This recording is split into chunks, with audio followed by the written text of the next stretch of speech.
Kasus KTPA ini kan kadang-kadang masih dianggap persoalan pribadi, kemudian juga perspektif kepedulian terhadap korban, ya, keberpihakan terhadap korban juga kadang-kadang tidak sepenuhnya dimiliki oleh banyak orang.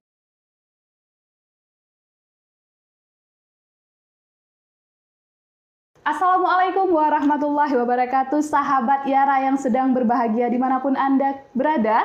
Kali ini berjumpa bersama saya Yulia Maulini dalam tema podcast kita kali ini tentang kekerasan seksual terhadap perempuan dan anak di Aceh menjadi tanggung jawab siapa. Dan kali ini kita sudah mengundang seorang narasumber yang memang concern pada bidangnya. Beliau adalah Ibu Riswati. Beliau juga merupakan Direktur Eksekutif di Flowers Aceh. Terima kasih Bu Riswati, atau biasa disapa Bu Riris nih ya? Ya, panggil aja Riris. Ya. Terima kasih Bu Riris sudah bergabung di podcast kita pada hari ini. Nah, sahabat Yara, untuk menjawab persoalan kita yang tadi tentang siapa sebenarnya yang bertanggung jawab terhadap kekerasan terhadap perempuan dan anak, langsung saja kita ingin berbincang sedikit dengan Bu Riris. Jadi sebelum kita masuk ke sana, kita mau tahu dulu nih Bu Riris, sebenarnya lembaga Flowers Aceh itu bekerja di bidang seperti apa, tugas, wewenang, serta tujuannya? Ya, terima kasih Lia. Ya, sebelumnya nih teman-teman Yara kok luar biasa nih ya, mau mampir di Flower. Iya. Ya, kalau Flower sendiri nih sudah berdiri sejak 32 tahun yang lalu ya. Ini didirikan oleh Ibu Soraya Kamurujaman dan beberapa teman-temannya, ada 5 orang. Kemudian awalnya dalam bentuk yayasan dan kemudian hari ini menjadi perkumpulan ya, sudah lama menjadi perkumpulan. Kami sudah banyak direktur yang menjabat. Oh iya, ini pertama kali itu Ibu Soraya, kemudian lanjut Ibu Elvida, Kak Elvida, dan terakhir Kak Desi, barulah saya. Oh, iya. Saya keempat ya. Tapi di sela-sela itu ada juga PJS waktu itu Bang Erwin. Nah, Flower sendiri mandatnya visi kita ya, memberdayakan dan memenuhi hak-hak hak asasi perempuan. Jadi upaya yang kita lakukan yang membangun melakukan kerja-kerja yang mendukung pemberdayaan dan pemenuhan hak-hak asasi perempuan. Jadi ada 5 isu strategis yang Flower punya. Yang pertama terkait isu perempuan dan kepemimpinan, perempuan dan kesehatan, perempuan dan ekonomi, perempuan dan kebencanaan, satu lagi perempuan dan lingkungan. Jadi 5 isu ini dalam 5 tahun kita anggap paling penting karena isu-isu yang sangat sering terjadi dan dihadapi oleh perempuan, sehingga 5 tahun ini menjadi isu strategisnya Flower. Jadi ada banyak aktivitas yang kita lakukan untuk memastikan isu-isu ini berjalan. Nah baik Bu, mengenai isu-isu yang sudah Ibu sebutkan, kita ingin tahu nih bagaimana sih kerja-kerja yang sudah dilakukan oleh teman-teman di Flowers Aceh? Ya, di Flower yang kita tadi masih berkaitan dengan 5 isu tadi ya. Pola kerjanya melakukan pengorganisasian di kelompok komunitas, di kelompok perempuan komunitas di akar rumput. Ya, kita ada kita bekerja di 11 kabupaten kota, tapi kelompok perempuan kita ada di 7 kabupaten kota, jumlahnya 1000-an lebih. Dan kerja-kerja yang kita lakukan pengorganisasian mulai dari membangun kesadaran kritis ya, kemudian berdiskusi dan mendampingi ibu-ibu, dan juga kita melakukan penguatan ekonomi dalam bentuk kredit union. Yang kredit union itu ibu-ibu kelompok perempuan mengumpulkan uang, dan uang itu yang kemudian dipinjamkan secara bergantian. Peminjamannya syaratnya untuk kepentingan mendesak atau bukan yang kebutuhan, maksudnya dia kebutuhan pemberdayaan ekonomi atau kebutuhan mendesak dalam rumah tangga. Gitu. Kemudian kita juga melakukan kampanye, publikasi ya, dan juga advokasi melalui kebijakan-kebijakan. Saat ini kita sedang mengadvokasi kanun jinayah, khususnya terkait KS anak ya, karena banyak kasus kekerasan seksual perempuan, anak ya, yang akhirnya dirugikan gitu. Kemudian juga kita mendorong penanganan gizi optimal ya, penanganan gizi yang baik untuk perempuan dan anak melalui beberapa program. Lalu juga kepemimpinan perempuan, mendorong penguatan perempuan akar rumput untuk menjadi pemimpin, ya, kemudian juga terlibat dalam proses-proses pembangunan di Aceh. Dan kita juga melakukan penelitian dengan metode Feminist Participatory Action Research. Ini khusus terkait dengan pengalaman perempuan korban konflik di Aceh. Kita melihat banyak kasus perempuan korban konflik di Aceh yang hari ini ternyata belum mendapatkan hak-haknya, dan kita mengumpulkan data-data akurat sehingga ini bisa menjadi dasar untuk advokasi. Jadi ada rangkaian kegiatan, tidak hanya penguatan kapasitas ya yang di internalnya kelompok perempuan, tapi secara eksternal kita juga membangun dukungan kelompok multi pihak strategis, apakah aparatur desa, kepada tokoh agama dan pemerintahan untuk juga sama-sama memperkuat dan memenuhi hak-hak perempuan, dan juga anak yang inherent di dalamnya ya, otomatis ada anak juga.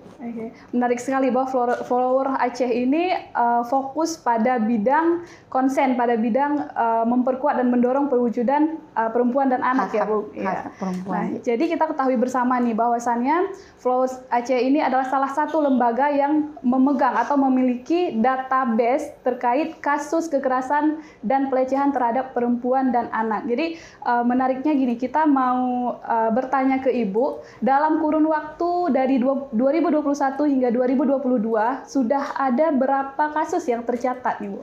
Ya, kalau yang di data oleh Flower tahun 2002 ini sekitar 30-an, dan itu yang ada di komunitas ya.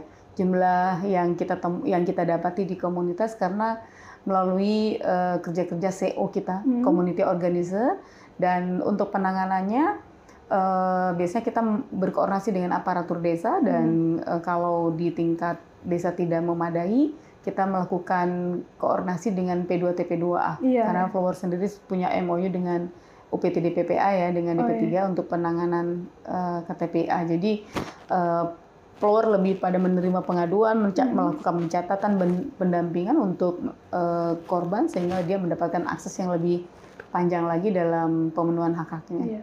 Dari kurun waktu 2021 hingga 2022 ada 30 tadi Bu sebutkan. 2021, ya itu yang didata oleh yang melapor ke Flower. Ke Flowers ya. Kemudian Bu, tempat yang rentan terjadinya misalnya di sekolah kah, atau kampus, atau bahkan di rumah ataupun di daerah malah. Kalau dari data yang ada, kasus ada yang di dalam rumah ya, ada yang dia pelakunya kan ada orang terdekat gitu. Ada juga yang korbannya seperti menjadi di prostitusi gitu itu yang di tempat lain. Ya, apalagi mirisnya sekarang kita mendengar bahwa di pondok pesantren ya, ada yang sudah tercatat di Flowers? Kalau yang kami data tidak di pesantren tidak ada, tapi di kasus yang terjadi yang kita dapat informasinya itu kan di Aceh Utara, beberapa daerah ada yang tahun-tahun sebelumnya ya, gitu ya, yang kasus KS di pesantren ya. Iya Bu. Dari seluruh jumlah kabupaten dan kota yang ada di Aceh, ada 23 kabupaten dan kota, wilayah mana nih Bu yang paling rentan? Tadi salah satu Ibu sebutkan di Aceh Utara. Ya, kalau dari wilayah dampingannya Flower, Aceh Utara PD yang sering terjadi itu ya Aceh Utara ya. Di Aceh Utara ya? Karena memang cakupan wilayahnya cukup luas, kemudian tingkat ekonominya juga di sana kurang memadai ya. Lalu jarak tempuhnya itu dari mana mereka juga jauh ya. Itu juga menjadi salah satu. Berarti Aceh Utara kampung saya, Bu. Iya, saya dari Aceh Utara. Nah, kemudian apa sih faktor penyebab terjadinya kekerasan seksual itu? Kalau faktor penyebab kekerasan seksual sudah pasti banyak ya. Ya sudah, yang kita bisa langsung paham ya ada pelaku yang tidak bertanggung jawab, yang tidak punya moral, yang berani merusak harga diri dan bahkan kehormatan orang lain ya, itu yang harus betul-betul dihukum dan diberikan sanksi, atau kita harus membangun mekanisme yang sangat serius sehingga pelaku ini nggak berani lagi. Itu yang harus dulu. Kemudian faktor lainnya juga dalam keluarga. Karena keluarga ini adalah ujung tombak utama dalam melindungi baik anak dan perempuan. Ketika rumah tangga bisa punya ketahanan, ya, dia bisa menjalankan 8 fungsi utamanya, fungsi sebagai keamanan, ya, fungsi mendapatkan aman, terus fungsi agama, sosial, budaya, ekonomi, pendidikan dan lainnya, maka keluarga itu bisa melindungi siapapun yang ada di dalam. Tapi banyak kasus yang terjadi kan keluarga tidak harmonis, sehingga anak akhirnya tidak pengasuhannya tidak terlalu pasti, dan dia akhirnya masuk ke pertemanan yang tidak sehat, seperti itu misalnya, atau karena ada perceraian, jadi nggak ada yang mengasuh lagi, itu juga salah satunya. Jadi rata-rata kebanyakan kasusnya kan karena keluarga yang tidak harmonis, ya. Gitu. Kemudian juga faktor lainnya juga yang pemicu terjadinya kekerasan itu kan akses informasi yang cukup luas nih, pornografi, kemudian juga degradasi moral, ya, nilai-nilai keagamaan dan moralitas itu yang kemudian juga mempengaruhi, yang nggak bisa dibendung. Kemudian lainnya ya komunitas kita yang cenderung sudah mulai tidak peduli, ya, keluarga. Misal bayangkan saja ketika ada semua informasi masuk, orang bisa mendapatkan informasi yang bisa apapun dia dapat, ya, bisa mengakses konten-konten pornografi dan lainnya, kemudian juga moralitas nggak ada, belum lagi ada persoalan narkoba, ya, yang kadang-kadang juga tersisip di antara persoalan-persoalan lainnya, lalu keluarga yang tidak punya ketahanan keluarga, komunitas yang abai, tentu ini menjadi pemicu, bukan pemicu, sangat mendukung terjadinya kekerasan. Iya, baik. Jadi si pelaku, ya, dia sangat leluasa dengan kondisi itu. Iya. Nah, kemudian pastinya lembaga Flowers Aceh tidak tinggal diam dengan kondisi pengaduan seperti ini, ya. Jadi apa sih langkah-langkah yang dilakukan oleh teman-teman dari Flowers Aceh dalam meminimalisir angka kekerasan seksual? Ya, ada beberapa langkah yang dilakukan, ya. Pertama, untuk upaya preventif, kita melakukan edukasi kesadaran kritis di internal kelompok perempuan, ya, mulai dari perempuan dewasa kan tentu punya keluarga, ya, lalu juga perempuan muda bagaimana hak reproduksinya, ya, menjaga hak reproduksinya, memastikan keluarga dan anak-anak aman dari tindak kekerasan. Kemudian juga kita memberi penyadaran juga kepada kelompok laki-laki yang bagi suami, ya, untuk juga proaktif dalam upaya parenting atau upaya perlindungan di dalam keluarga, gitu. Kemudian kampanye-kampanye dan edukasi itu kita tidak hanya dilakukan di komunitas tapi di media sosial, ya, opini-opini, dan kita selalu merespon kalau ada kasus-kasus yang terjadi terkait kekerasan terhadap perempuan dan anak. Di sisi lain, ya, kita jadi persoalan penanganannya ini kan nggak cuma dari sisi preventif, tapi bagaimana kebijakan, ya, dan anggaran itu bisa betul-betul terfungsikan dan melindungi perempuan dan anak. Jadi kita juga melakukan advokasi terhadap kebijakan pemerintah supaya lebih melindungi perempuan dan anak. Kemudian juga advokasi supaya ada anggaran yang cukup optimal, tidak hanya pada tahap pencegahan tapi juga penanganan perempuan dan anak korban kekerasan. Karena kita lihat ketika ada perempuan dan anak yang mengalami korban kekerasan, dia membutuhkan proses pemulihan, penanganan yang komprehensif, dan itu butuh waktu dan harus serius diintervensi, kalau enggak nanti akan berdampak buruk buat korbannya. Baik. Gini, Bu, jadi dari segala upaya yang sudah dilakukan, dari langkah-langkah yang sudah dilakukan oleh teman-teman dari Flowers Aceh, apakah dapat memang meminimalisir angka kekerasan itu sendiri, khususnya di Aceh? Saya sudah susah menjawab karena kita tidak punya data akurat. Tapi paling tidak di tingkat internal kelompok dampingannya Flower ini, sejauh ini teman-teman ibu-ibu di komunitas atau kelompok perempuan kita justru proaktif dalam menangani. Jadi mereka juga tidak hanya menjadi pelapor, tapi juga pelopor. Artinya mereka tidak hanya mereka mendapatkan diminta bantu untuk menerima laporan kita, tapi juga mereka juga menjadi penggerak atau memberikan edukasi di lapangan terkait dengan pentingnya pemenuhan hak perempuan, pentingnya upaya pencegahan kekerasan terhadap perempuan dan anak. Beberapa dari CO kami, community organizer, juga merupakan paralegal komunitas yang juga bersinergis dengan P2TP2 di kabupaten kota. Iya, oke. Bu, jadi sedikit nih, menyinggung lagi tentang 5 kerja yang dilakukan oleh Flowers Aceh. Nah, bagaimana nih konkretnya tentang advokasi yang dilakukan oleh Flowers Aceh itu sendiri? Kalau untuk advokasi, seperti saya katakan tadi, ketika kita melihat bahwa butuh dalam penanganan korban kekerasan ya terhadap perempuan dan anak itu, dari apa yang kita lihat ternyata butuh penanganan yang sangat serius ya, tidak hanya dalam intervensi pemulihan fisik, psikis, tapi juga psikososial dia, bagaimana ketika dia balik ke komunitas itu diterima dengan cukup baik. Dan kita mengadvokasi tidak hanya pemerintah memberikan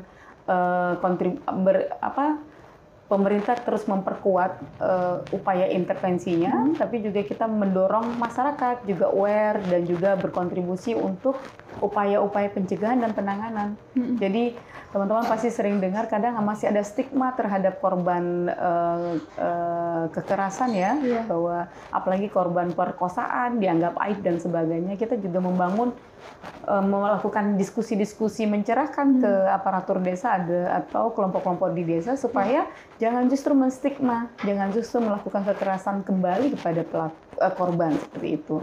Jadi banyak yang bisa dilakukan seperti itu. Iya, tapi pastinya tidak mudah Bu ya kerja seperti ini. Ya, tentu banyak tantangan ya. Iya. Ya, saya tambahkan selain yang saya sebutkan tadi dari sisi kebijakan, kita mendorong supaya ada alokasi dana desa ya untuk penanganan kekerasan terhadap perempuan dan anak, kemudian juga mendorong ada kebijakan dalam hal ini kan sekarang lagi pembahasan, kita juga terlibat dalam advokasi undang-undang tindak penghapusan kekerasan seksual. Jadi Flower itu terlibat aktif bersama Balai Surah dan jaringan lainnya di Aceh. Kita mengadvokasi juga menyuarakan bahwa Aceh membutuhkan undang-undang TPKS tersebut sejak tahun berapa ya, gerakan itu kan sudah lama sekali dan baru disahkan. Selain itu juga ini yang sedang kita kawal, memastikan kanun jinayah sebagai kanun yang akan memastikan rahmatan lil alamin bisa betul-betul memberikan perlindungan terhadap perempuan dan anak. Iya benar. Nah Bu, jadi apa sih Bu kendala yang dihadapi oleh Flowers Aceh ketika mendampingi korban atau menangani kasus seperti itu?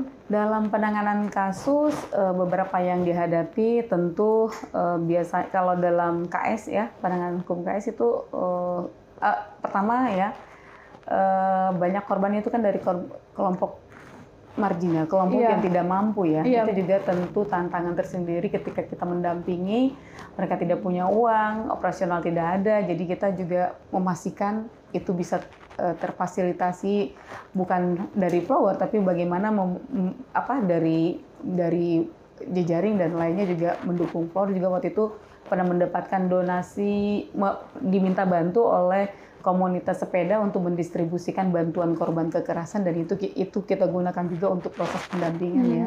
Terus tantangan lainnya, jadi kalau kasus KTPA ini kan kadang-kadang masih dianggap persoalan pribadi, persoalan internal gitu ya. Jadi ini dianggap tidak boleh menjadi hal-hal yang tidak boleh diangkat ke atas. Ini juga menjadi tantangan. Kemudian juga perspektif pihak kepedulian terhadap korban ya, keberpihakan terhadap korban juga kadang-kadang tidak sepenuhnya dimiliki oleh banyak orang. Karena alasan tertentu, bisa jadi karena ada hubungan keluarga dan lainnya, sehingga justru korban yang dipersalahkan gitu ya. Lalu tantangan lainnya juga kalau visum itu dulu kan yang kita tahu kan tidak di-cover oleh BPJS gitu ya. Jadi visum di-cover oleh melalui kepolisian memang, tapi ketika untuk prosesnya itu kan kadang-kadang dari komunitas itu juga mengalami kendala. Lalu kalau untuk korban yang disabilitas, ini kesulitannya dalam penanganan hukumnya kurang tenaga ahli yang untuk membantu juru bicara ya, istilahnya yang paham tentang disabilitas. Iya benar. Jadi ada pengalaman waktu itu anak yang dia nggak bisa bicara, jadi susah penanganannya karena kami juga nggak punya tenaga ahli. Seperti psikolog ya? Bukan psikolog, juru bicara atau yang juru penerjemahnya ya? Berbahasa isyarat misalnya ya. Disabilitas itu kan punya kemampuan, nggak semuanya bisa, ada yang nggak bisa bicara. Nah kita masih nggak punya, terkendala kan itu ya? Salah satu kendalanya juga. Oke Bu, kemudian kembali lagi kepada korban. Jadi korban kekerasan seksual ini pastilah trauma ya, apalagi anak di bawah umur nih. Nah jadi apa sih langkah-langkah dalam penanganan forensik untuk pemulihan seperti fisik dan psikis korban? Kalau untuk flower kami kan tidak mengintervensi sejauh itu ya. Flower biasanya kalau untuk kasus-kasus yang sudah cukup kompleks, kami merujuk ke P2 TP2A. Jadi P2 TP2A biasanya akan merujuk kepada instansi terkait. Kalau penanganan fisik, kesehatan tentu akan berkoordinasi dengan dinas rumah sakit ya. Kemudian untuk psikisnya ada psikolog dan lainnya. Saya pikir nanti itu bisa di penanganan yang lebih komprehensif di UPTD PPA ya. Kalau untuk flower lebih pada edukasi yang preventif dan penanganan awal. Iya, karena Flowers Aceh ini pun bekerja sama dengan pihak rumah sakit dan P2 TP2A Ibu sebutkan tadi. P2 TP2A, nanti P2 TP2A yang merujuk ke instansi terkait, lintas sektor terkait yang menanganinya. Ya, pokoknya begini Bu, terkait dengan melajunya angka kekerasan seksual dari pihak pemerintah sendiri, dari eksekutif dan legislatif, apakah ada perhatian khusus untuk korban kekerasan seksual terhadap perempuan, apalagi anak-anak di bawah umur nih Bu? Ya, kita ya mengapresiasi ya. Sudah pasti pemerintah berusaha seoptimal mungkin untuk memajukan, memenuhi hak-hak perempuan dan anak korban kekerasan ya. Tapi memang faktanya butuh upaya lebih nyata, upaya lebih kuat lagi sehingga penanganan korban kekerasan itu bisa berlangsung cukup baik gitu. Misalnya di kabupaten kota kita tahu nggak banyak yang punya anggaran untuk penanganan kasus kekerasan terhadap perempuan dan anak. Bagaimana bisa tertangani dengan cukup baik jika anggarannya tidak ada. Kemudian juga mekanisme kerjanya ya, seperti unit-unit pelayanan terpadunya, UPTD PPA-nya atau P2 TP2-nya ini kan nggak semua kabupaten aktif. Ini juga harus dipastikan unit-unit layanan yang bertugas untuk upaya pemenuhan pendampingan ini bisa berfungsi secara optimal.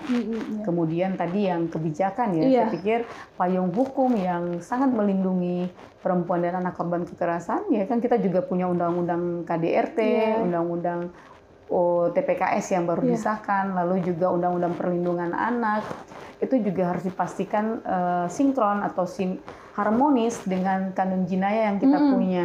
Karena kanun jinayah ini kan idealnya betul-betul untuk tujuan kemaslahatan, dan harus dipastikan pelaksanaan kanun jinayah, kemudian undang-undang yang sangat melindungi lainnya itu juga betul-betul berjalan dan bisa memenuhi hak-hak perempuan dan anak. Oke Bu, ini berbicara tentang tema kita nih pada hari ini. Sebenarnya siapa sih yang bertanggung jawab atas maraknya angka kekerasan seksual yang ada di Aceh? Ini sebenarnya siapa nih Bu yang bertanggung jawab atas hal-hal seperti ini? Ya, saya pikir negara memang harus hadir untuk menghadap untuk memastikan, karena dalam undang-undang dipastikan negara punya tanggung jawab untuk menghadirkan rasa aman untuk warganya, untuk masyarakatnya ya. Di samping itu tidak hanya negara, saya pikir kita semua ya, mulai dari kita pribadi harus punya kontribusi juga untuk memastikan upaya-upaya pencegahan. Minimal kita aware ketika melihat ada situasi orang atau perempuan atau anak yang sepertinya sedang menjadi target kekerasan ya, kita mau hadir untuk memberikan informasi atau semacamnya. Hal-hal kecil itu bisa dilakukan oleh pribadi, atau kita melaporkan kalau ada kasus kekerasan, itu hal kecil yang bisa dilakukan. Kemudian buat keluarga ini juga menjadi tanggung jawab buat keluarga. Jadi ada tanggung jawab pribadi sebagai manusia untuk saling melindungi sesama manusia gitu ya, tanggung jawab sebagai keluarga untuk memastikan ketahanan keluarga dan fungsi keluarga ini berjalan, dan juga bagian dari tanggung jawab melindungi kelompok orang-orang yang ada di dalam keluarga ini terlindungi, lalu juga komunitas punya tanggung jawab. Saya pikir ketika komunitas dibangun dengan mekanisme yang sangat melindungi, yang memastikan mengurangi potensi kekerasan itu terjadi, komunitas itu juga berkontribusi banyak untuk perlindungan perempuan dan anak. Dan lainnya ya, saya pikir tokoh agama sudah pasti melalui karismatiknya itu bisa menjadi corong untuk mengingatkan semua orang kembali kepada hitonya, bekerja melakukan hal yang baik, tidak melakukan kekerasan. Jadi itu memberikan peringatan, dan saya pikir APH juga ya punya untuk memastikan juga kerja-kerja seriusnya seperti itu. Jadi menurut saya ini menjadi kerja semua orang, tanggung jawab semua pihak ya, harus lebih serius, karena nggak bisa dibebankan kepada APH ketika misalnya upaya preventif nggak terjadi dalam keluarga, misalnya seperti itu. Jadi ini rentetan yang semua orang harus terlibat, semua elemen harus terlibat. Jadi terkait dengan hak dari korban kekerasan seksual, dari Flowers Aceh sendiri, apa sih hak yang harus didapat terhadap korban? Ya, korban sudah pasti harus mendapatkan hak keadilan, beberapa hak yang terkait korban itu kan hak keadilan, kemudian pemulihan ya, kemudian hak keadilan itu artinya pelaku harus diberikan ganjaran yang bagi korban juga adil gitu ya. Lalu pemulihan ini yang paling penting, karena ketika korban mengalami kekerasan maka dia otomatis kondisinya berubah dari kondisi awal dirinya ya. Dan itu membutuhkan intervensi yang sangat serius, yang komprehensif, sehingga dia bisa pulih kembali. Pulih dalam artian tidak hanya pulih secara fisik, psikis, tapi juga tadi saya katakan secara sosial juga dia harus dipandang seperti orang yang dulu gitu. Karena seringkali komunitas kita masih terjadi ya kadang-kadang stigma terhadap perempuan yang korban pelecehan itu masih dianggap perempuan, wah udah nggak bersih lagi, dia udah pernah diperkosa dan lainnya. Itu juga stigma-stigma buruk yang merugikan korban. Gitu. Oke, baik. Jadi terima kasih nih Bu Riris. Jadi kita juga sempat mendengar tadi bahwasannya Flowers Aceh juga ikut bekerja sama dengan rumah sakit P2TP2A dengan P2TP2A dan UPTDP PPA. Ya.